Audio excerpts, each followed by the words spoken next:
Friends, कैसे हैं आप लोग। आशा करता हूं कि आप लोग अच्छे होंगे।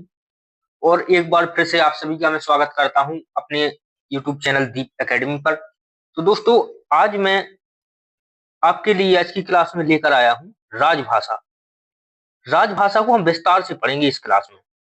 तो इसमें राजभाषा किसे कहते हैं, राजभाषा की भारत की राजभाषा कौन सी है और राजभाषा की विशेषताएं, इन तीन प्रश्नों को हम बिल्कुल इसमें इस प्रकार से पढ़ेंगे कि आपका कुछ भी नहीं छूटेगा। और ये प्रश्न बोर्ड एग्जाम के हिसाब से बहुत ही इंपॉर्टेंट है।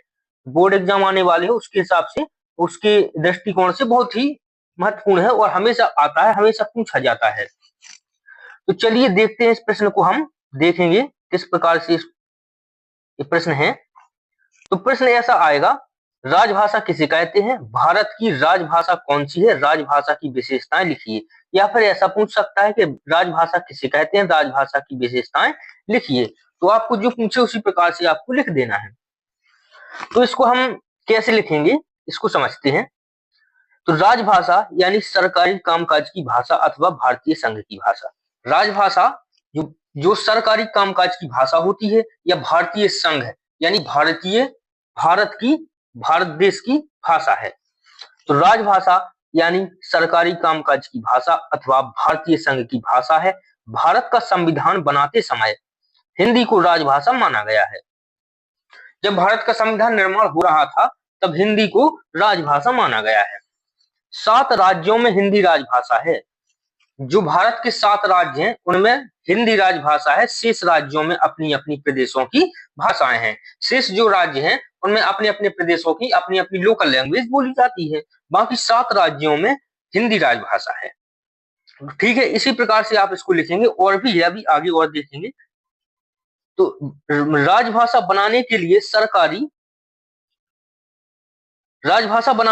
सरकारी कामकाज इसी भाषा में होना चाहिए। शिक्षा का माध्यम, कार्यों के निर्णय रेडियो और दूरदर्शन में राजभाषा का प्रयोग होना चाहिए।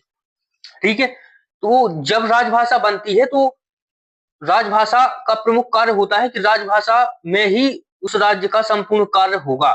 शिक्षा का माध्यम भी राजभाषा होगी। कार्यों के निर्णय, जो सरकारी कामकाज के निर्णय लिए जाते हैं वो भी राजभाषा में ही लिए जाएंगे।